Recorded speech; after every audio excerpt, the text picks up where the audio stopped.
Hey guys, welcome back.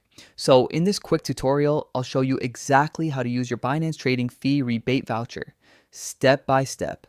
Don't worry, it's actually pretty simple.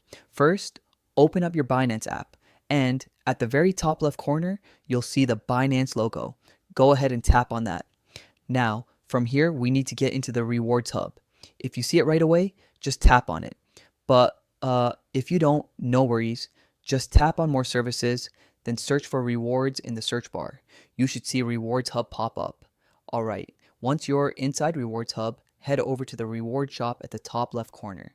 Then in the top right, you'll see my vouchers. Tap on that and then tap on voucher code.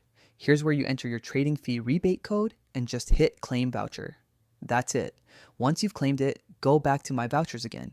You'll notice a yellow use button next to your voucher. Tap on it, but keep in mind, some vouchers only work for certain trades, like buying or selling, so make sure to check that first. Now you're ready to use it. Just go to markets or trade in the app, and whenever you place a buy or sell order, your voucher will automatically apply to reduce your trading fees. Pretty neat, right? And yeah, that's all you need to do to use your trading fee rebate voucher on Binance. If you found this helpful, give it a like, subscribe, and check out our next tutorial for more Binance tips.